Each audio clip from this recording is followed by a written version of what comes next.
Let's stand for the Pledge of Allegiance. I pledge allegiance to the flag of the United States of America, and to the republic for which it stands, one nation, under God, indivisible, with liberty and justice for all. And our community prayer, read by Selectman Robertson. Almighty God, humbly we pray your blessings as we concern our life with the opportunity to serve our community. Enhance us with your spirit of dignity, selflessness. May we become instruments of support and understanding as we seek to bring the environment of trust and purpose among all who provide the many services that make us all that we can become. Help us achieve the goals of our commitment in this office that is now our responsibility. And especially we lift up prayers for all the citizens of our community that have been allowed to serve, that they may discover the fullness and joy of life that we all seek. And keep those serving in our armed forces and our first responders in our hearts and our thoughts. Amen. Amen.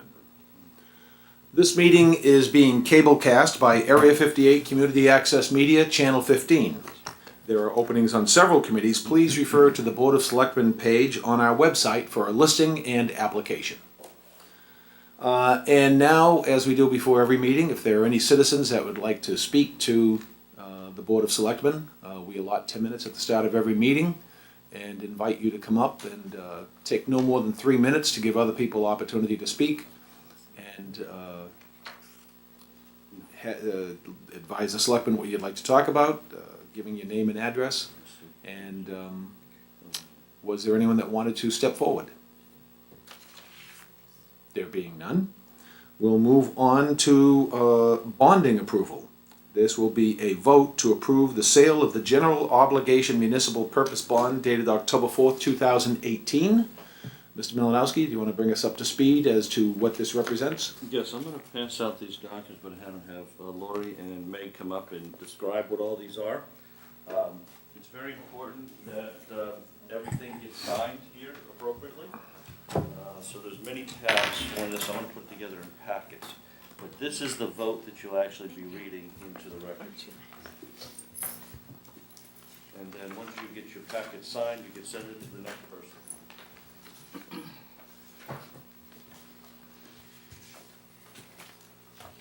So you might want to start with reading that in there, then good discussion. Turn it over to Lori and Meg.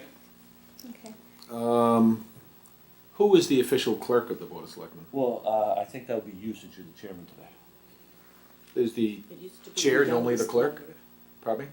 It used to be the newest member. Did we elect a clerk, I guess is what I'm saying. Did we actually No. separately elect a clerk? I can't say that. I just want to do this correctly. So, I don't think we've ever elected a clerk. Have we ever elected a clerk? No. okay. It falls into one of your many job titles. I, the clerk of the Board of Selectmen of the town of Carver, Massachusetts, certify that at a meeting of the board held September 25th, 2018, of which meeting all members of the board were duly notified and at which a quorum was present, the following votes were unanimously passed, all of which appear upon the official record of the board in my custody. Voted that the sale of the $10,900,000 general obligation municipal purpose loan of 2018 bonds of the town dated October 4th, 2018 to UMB Bank excuse me, at the price of $11,946,347.01 and accrued interest is hereby approved and confirmed. The bond shall be payable on October 1st of the years and in the principal amounts and bear interest at the respective rates as follows. And then we have a table which shows years 2019 through 2026, what the amounts to be paid are. Further voted that in connection with the marketing and sale of the bonds, the preparation and distribution of a notice of sale and preliminary official statement dated September 13th, 2018, and a final official statement dated September 20th, 2018, each in such form as may be approved by the town treasurer, be and hereby are ratified, confirmed, approved, and adopted. Further voted that the bond shall be subject to redemption at the option of the town upon such terms and conditions as are set forth in the official statement. Further voted that the town treasurer and the Board of Selectmen be and hereby are authorized to execute and deliver a continuing disclosure undertaking in compliance with SEC Rule 15C 2-12 in such form as may be approved by bond counsel to the town, which undertaking shall be incorporated by reference in the bonds for the benefit of the holders of the bonds from time to time. Further voted that we authorize and direct the treasurer to establish post-issuance federal tax compliance procedures in such form as the treasurer and bond counsel deem sufficient, or if such procedures are currently in place, to review and update said procedures in order to monitor and maintain the tax-exempt status of the bonds. Further voted that each member of the Board of Selectmen, the town clerk, and the town treasurer be and hereby are authorized to take any and all such actions and execute and deliver such certificates, receipts, or other documents as may be determined by them or any of them to be necessary or convenient to carry into effect the provisions of the foregoing votes.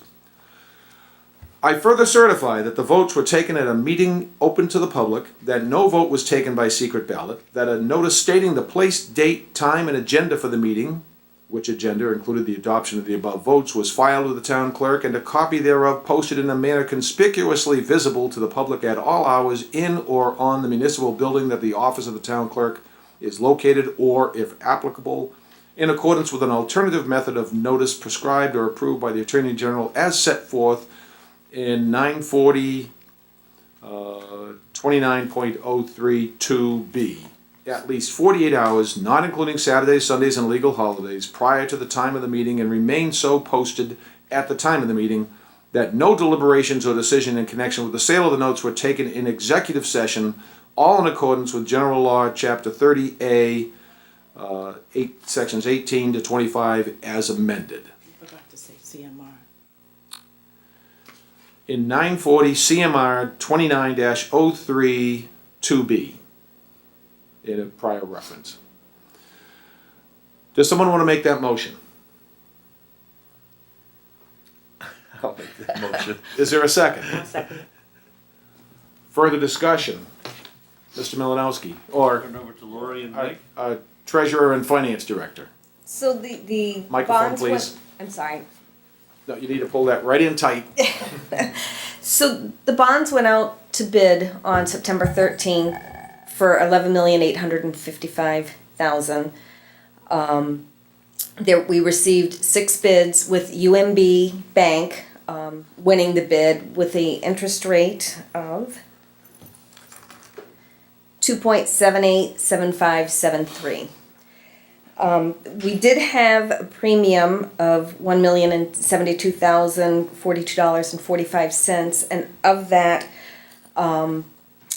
they took that premium and reduced the principal on the bonds. So the bonds are totaled the $10,900,000. Can I just repeat? Absolutely. With the Mass Municipal Modernization Act, they changed how we receive our premium. In the past, we would have actually borrowed the full amount and received the premium. And if it was debt excluded, it would have to go towards the capital project. If it was not debt excluded, it would go into the general fund. So in terms of our free cash, 2 years ago, we had a spike in free cash because we did receive $1 million of premium. And now that's no longer allowed. It's supposed to go directly to the capital project. And in this particular case, and I guess this is how they're doing it going forward, is that they, rather than you receiving the premium, they just reduce your debt payments over time. So that's why the amount that you're actually borrowing with the amount that we're borrowing and the premium, we're receiving enough for the capital projects funds, but we're actually paying less debt over time. Do you want to explain what the premium is in association with the bonding process? A premium is when you have a good bond rating. You are receiving money because you're considered to be a worthwhile investment, and so you're receiving funds because you are a worthwhile investment. But it's almost like a commission on the total bond, isn't it? Isn't it money returned? It's you are actually getting money for bringing your bonds to the marketplace. Right. Yeah. And in the past, that sometimes could go to the general fund. In this case, it's simply reducing the initial we're no longer allowed to have it in the general fund, which is actually good because you would prefer to have, pay less debt over time. Just on that, we as a policy, when we did receive premiums, we did not put that into the operational budget. It went into capital one-time items through our capital debt stabilization in the past. And as Meg mentioned, when it was for the school, that one went directly back into the school project to pay off the debt. So we as a town are not using or did not use our premiums in operating budgets. Other towns have, so they're borrowing money to put into their operating budget, and that's why the state came back to change this, Yeah. because you shouldn't be borrowing money for your operational budget. We've never done it. Okay. Was there anything else? Can someone just walk us through exactly what we are bonding? What items are being bonded with this? So why don't you walk me through the packet of papers that you have here? Oh, okay. I need this one for my reference. Excuse me. Should be signed. So Mark has the set of bonds. There's 15 bonds that have to be signed by all the selectmen. Then each of you, did you give each of them a set? Yes, they have. Okay, so there's a vote of the Board of Selectmen that everyone, the clerk needs to sign on that one. And then there's a signature, no litigation, an official statement certificate that's to be signed as well. And I don't have those documents in front of me, so. They're all passed. Okay. The tax certificate, which myself and the selectmen need to sign, a disclosure, a continuing disclosure statement that will be signed, blanket issuer letter of representations is to be signed just by the treasurer, and the IRS form 8038G just needs to be signed by myself as well. I'll just give them the breakdown of the debt. Yeah. So we are borrowing $11,855,000, and the breakdown of that is $2,930,000 for the middle high school repairs, $4.9 million for the police station, $1.1 million for the library HVAC system, $2,925,000 for the CPA fields.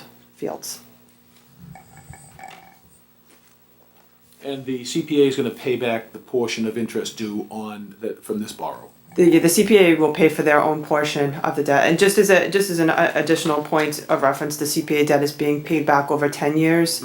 The other town projects are being paid back over 15 years.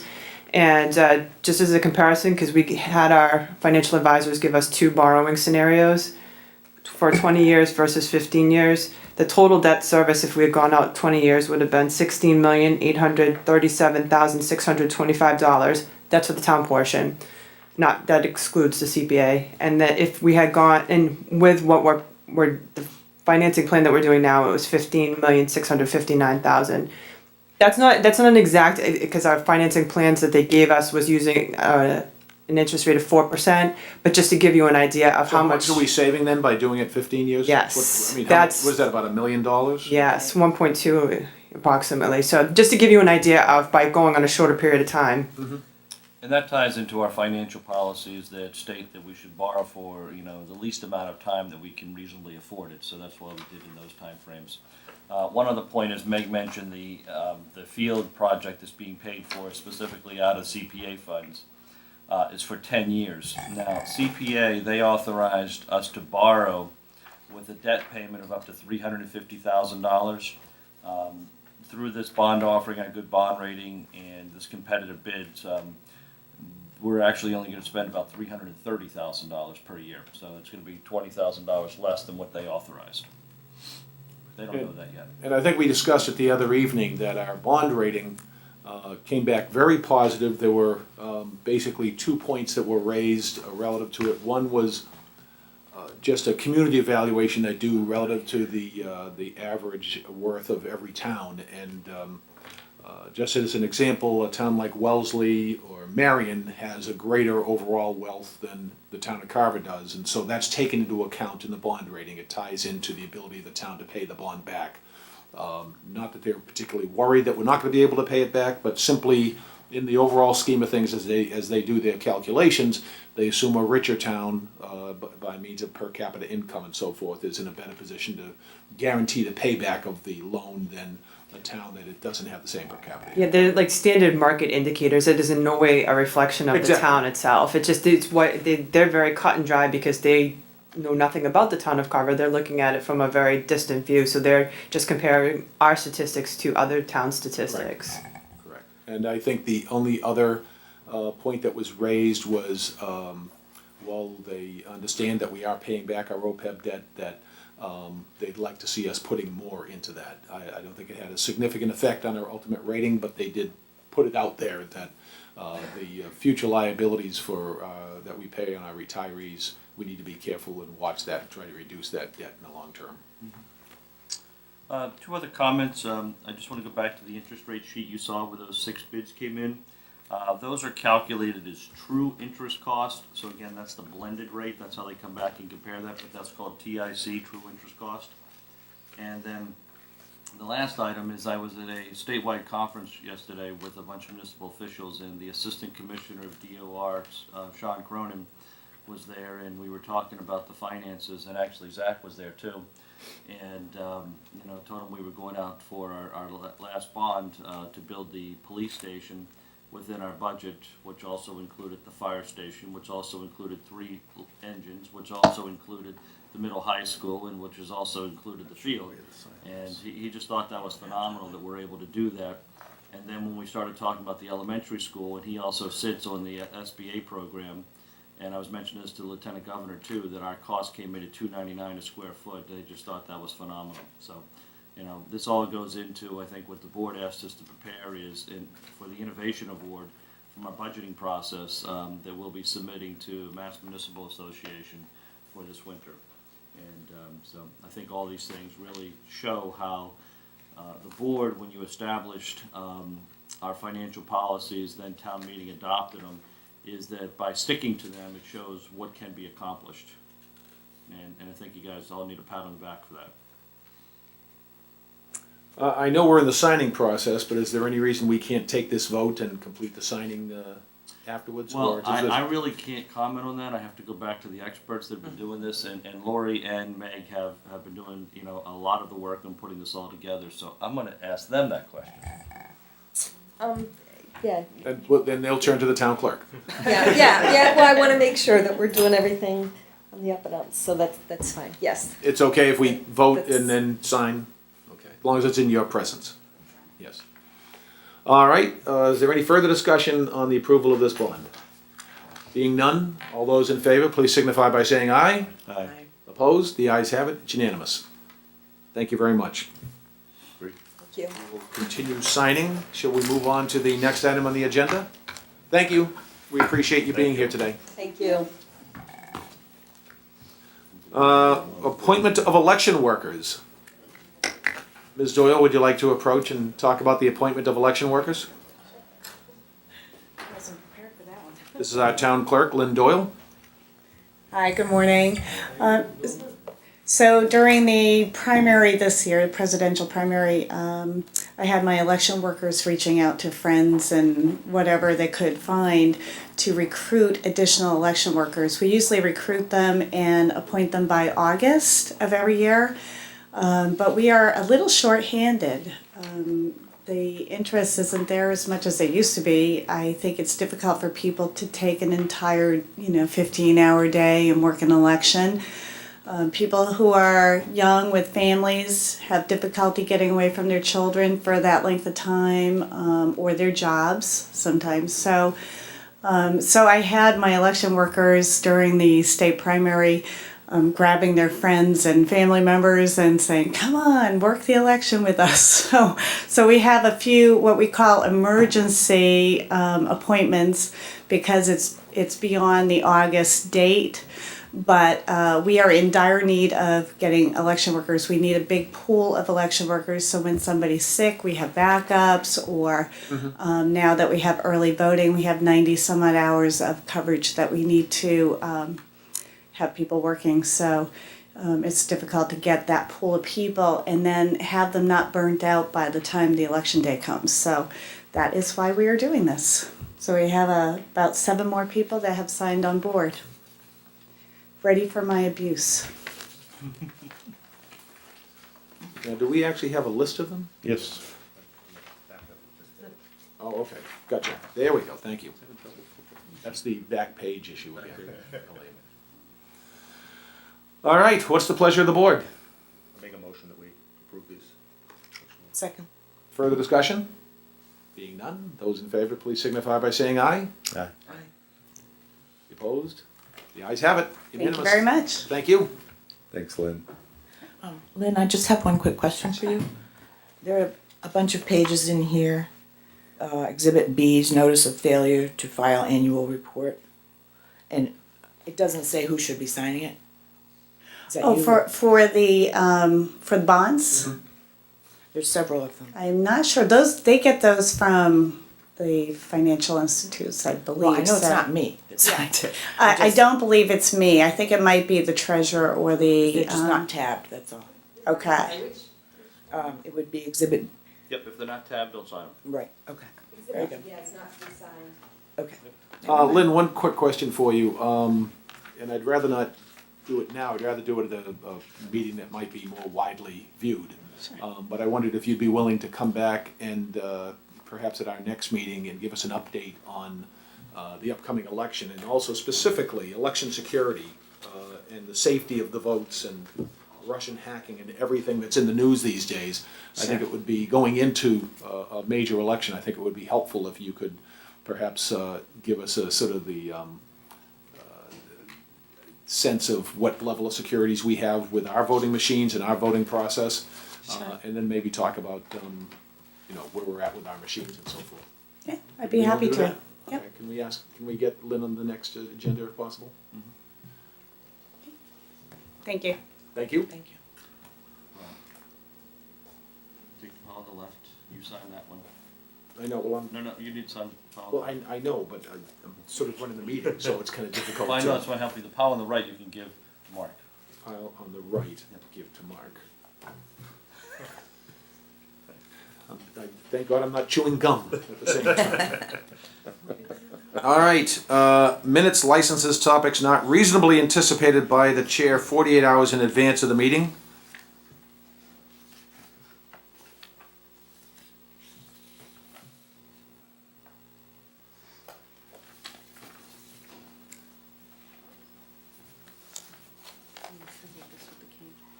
Okay, what's this? Second page. Oh, is it on here?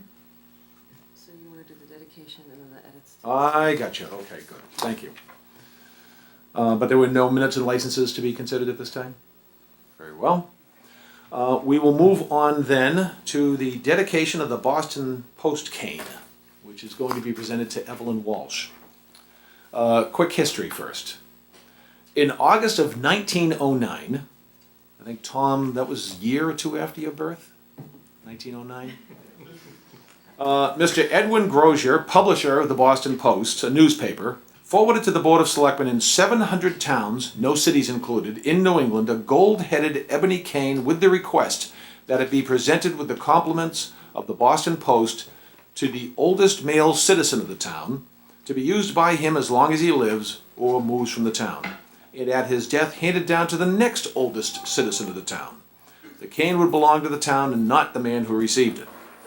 Canes were all made by J.F. Fradley and Company, a New York manufacturer. The head was engraved with the inscription, presented by the Boston Post to the oldest citizen of Dennis. The Board of Selectmen were to be the trustees of the cane and keep it always in the hands of the oldest citizen. In 1924, Mr. Grozier died, and the Boston Post was taken over by his son Richard, who failed to continue his father's success. Competition from other newspapers, radio, and television contributed to the Post's decline. Perfect time. and everyone was alarmed, and it went out of business in 1957.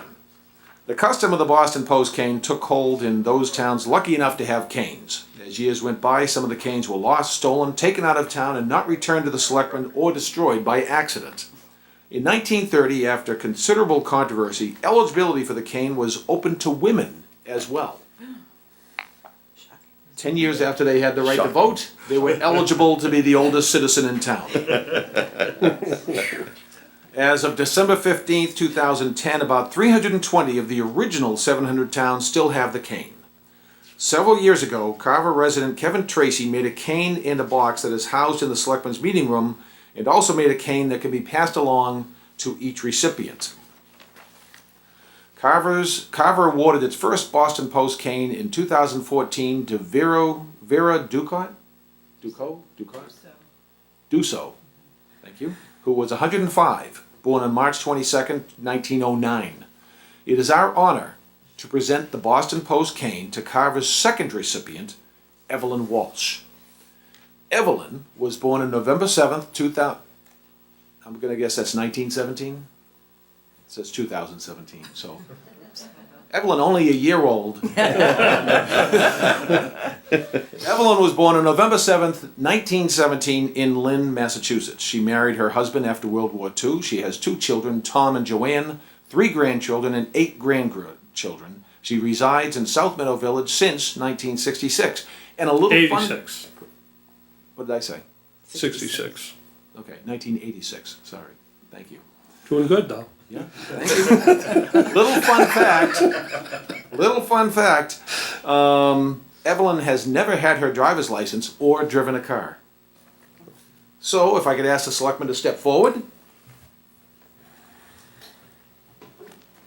ask Mr. Walsh to step forward as well.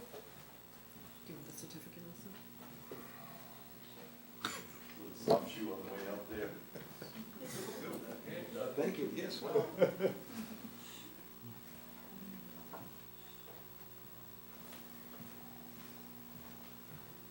Okay. Note that, Tom. Certificate of recognition. The Board of Selectmen cordially award Evelyn J. Walsh, born on November 7th, 1917, at the recipient of the Town of Carver's Boston Post cane, signed by the Carver Board of Selectmen this day, September 25th, 2018. Tom, I present this to you on behalf of your mother. We're very proud to be able to give you this certificate and hope that you can pass that on to her. Will, for my mother, thank you very much. I'll pass this on to her later today. All right, do you have anything else to add about your wonderful mother? I do not. You have nothing good to say No, about I- your mother? She's doing great. She'll be 101 November 7th, and still going strong. And Tom, does she read the Wall Street Journal every morning? She does not. She reads the Boston Herald and only the Boston Herald. She was a closet conservative when my father was alive because he was very liberal and a liberal Democrat. Like you? No, unlike me. I didn't know where the conservatism came because my sister's also of that persuasion. But I found out once my father passed away that my mother came out of her shell and was more conservative than I am. Excellent. Well, congratulations. Thank you very much. Please give our best to you.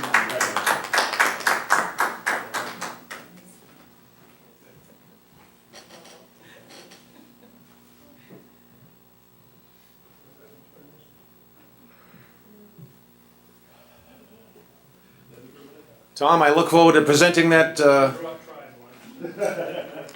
Tom, I look forward to presenting that to you someday. Will you? Yes. Don't think that'll happen. Thank you. All right. The final item on our agenda are some edits to the senior tax credit bill. You may remember at our last town meeting, we passed a home rule amendment, which essentially the thrust of it was to provide seniors living in their own homes the opportunity to get some tax relief from their property taxes if they fell into a certain income bracket. We'd be able to reduce the amount of money that they would owe on property taxes. And we actually basically copied to a great extent the town of Reading, which had a similar home rule amendment, which was passed by the legislature. Apparently, since that time, the legislature has been looking at this issue. In fact, they came very close to voting on a statewide measure at this last legislative session, and Representative Gifford feels that possibly in sometime this fall that may finally pass. But in the meantime, our home rule amendment has been moving through the legislature, and we've gotten feedback about certain sections that they like and don't like. So before you, you have some of the changes they'd like to suggest we make in order to secure passage. Reviewing it, none of it is substantive, changing anything that would normally do. So I'd recommend to the board that we accept the recommended changes and provide that information back to our state legislature and let them move forward to try to get this passed. Questions? Does someone make a motion to approve? I'll make that motion. Second. Further discussion? Being none, those in favor, please signify by saying aye. Those opposed? All right. I don't think there's anything left on the agenda, so I will entertain a motion to adjourn. Motion to adjourn. Second. Further discussion? Those in favor, please signify by saying aye. Those opposed? The ayes have it. The meeting is adjourned. Thank you all.